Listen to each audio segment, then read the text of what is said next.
¿Alguna vez te preguntaste cómo era la tumba de Jesús? ¿Alguna vez te imaginaste entrar en una tumba similar a la tumba de Jesús de hace 2000 años? Hoy justamente quiero invitarte a entrar conmigo, sí, aquí atrás mío, virtualmente por ahora, a una tumba original de la época de Jesús, sí, de hace 2000 años, y que juntos veamos cómo era la estructura de una caverna funeraria de esa época. ¿Cómo eran los métodos de sepultura que están descritos en parte en los evangelios? ¿Y dónde estaban ubicadas esas tumbas en la Jerusalén de la época de Jesús? Aquí, Ariel Horowitz, director del Moriah International Center de Jerusalén, la primera institución académica en desarrollar programas de estudios bíblicos presenciales aquí en Israel con certificado de la Universidad Hebrea de Jerusalén y también la primera plataforma de cursos online, Moriah College, con más de 50 títulos de cursos y documentales con historiadores y arqueólogos de renombre. Así que ya mismo comenzamos este video sobre cómo era la tumba de Jesús hace 2000 años.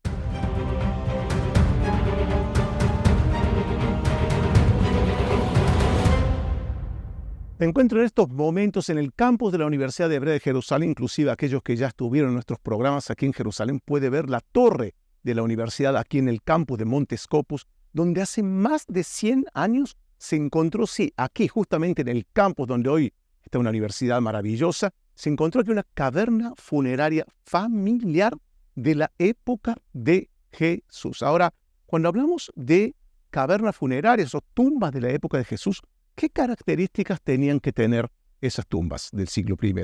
En primer lugar, tenían que estar fuera de las murallas de la ciudad. Una caverna funeraria familiar tenía que tener varias camas, es decir, camas donde se depositaba el cuerpo del fallecido y que tenía una función que un ratito les voy a explicar, y además tenían que tener nichos para poder colocar luego los osarios. Ahora, vamos a entrar dentro de la tumba y te voy a explicar cada uno de esos puntos que caracterizaban las tumbas de la época de Jesús, pero una vez estando dentro de la tumba.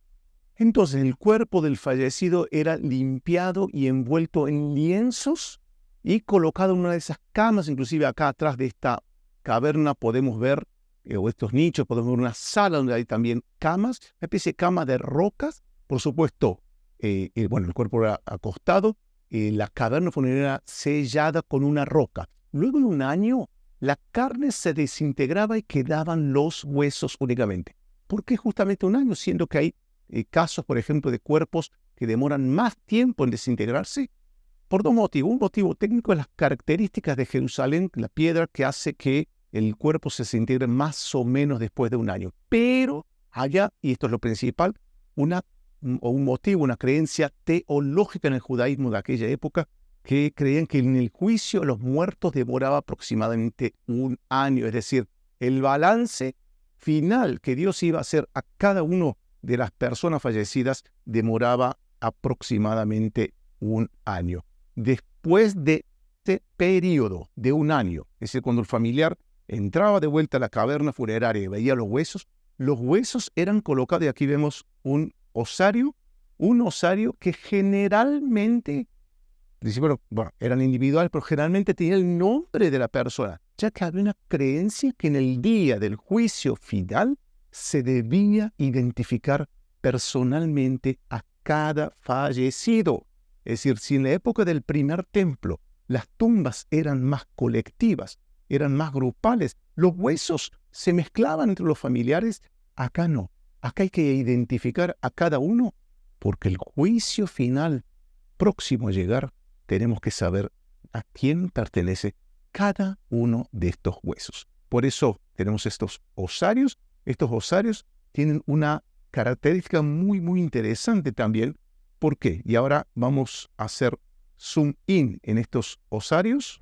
Veamos, ¿no? Este es un osario típico de la época, en donde el tamaño de la caja se definía de acuerdo a dos medidas. Primero, a lo largo, vemos aquí ¿no? Aquí a lo largo, de acuerdo al hueso más largo del cuerpo, que es el fémur.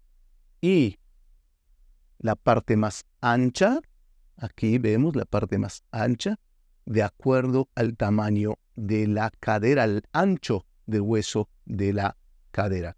Y aquí tenemos, en esta caverna funeraria llamada la tumba de Nicanor, ya les voy a contar quién era Nicanor.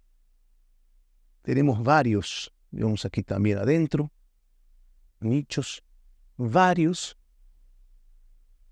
réplicas de osarios, unos 7 osarios se encontraron aquí en el año 1902, estas como dije son réplicas, y por lo general tenía el nombre del fallecido, y ya vamos a ver un caso, y también decoraciones de este tipo floral o con símbolos geométricos, nunca imágenes humanas, porque estaba prohibido por el judaísmo. Y estos osarios eran también depositados dentro de estos nichos que vemos aquí. Ahora la pregunta que te debes estar haciendo es si esta tumba, la tumba de Nicanor aquí en el Monte Scopus, debió ser muy parecida a la tumba de Jesús. Analicemos el caso de Jesús. Vemos en primer lugar que su cuerpo es limpiado, ungido con especies, envuelto en lienzos y colocado en una tumba nueva que pertenecía a José de Arimatea, un noble, un rico de Jerusalén. Por cierto, como dije antes, este tipo de cavernas funerarias era para la élite socioeconómica. Y ahora, ¿cómo sabemos que este tipo de tumbas era similar a la tumba de Jesús? ¿O cómo sabemos que la tumba de Jesús era similar a esta estructura? Porque se encontraron cerca de 1000 tumbas o 1000 cavernas funerarias solamente en Jerusalén, alrededor de la ciudad, principalmente en la región norte, donde nos encontramos ahora aquí en el Monte Scopus, pero también en la zona del Valle de Gehenna, también cerca de aquí en el norte, una región llamada Sanedria, es decir, en diferentes lugares alrededor de Jerusalén, no se entierra dentro de la ciudad. Entonces encontramos este tipo de cavernas que están excavadas en la roca, con esta estructura de nichos, donde están aquellas camas que les mencioné, en donde se recostaba al fallecido. Es decir, que todas las tumbas, y dijimos nuevamente tumbas o cavernas funerarias familiares de personas que tienen un alto nivel socioeconómico, son prácticamente todas iguales. Entonces nos da a pensar que esta estructura que vemos aquí, que es espectacular, por cierto, debió haber sido muy parecida con la tumba de Jesús. Y ahora te estarás preguntando, como ya mencioné varias veces, ¿quién es Nicanor? Vamos a hablar un poquito sobre quién está enterrado aquí o la familia de quién. ¿Y quién era Nicanor que está enterrado aquí dentro de esta caverna funeraria impresionante? Aparte, ¿cómo sabemos que justamente Nicanor? Para eso tenemos que acercarnos a una foto. Está aquí una imagen que es copia de la inscripción que fue encontrada en uno de los osarios que les mostré antes. Por cierto, nuevamente los osarios que vimos recién en réplicas. Este osario está en el Museo Británico en Londres y está escrito lo siguiente. Por supuesto, lo vemos aquí en hebreo.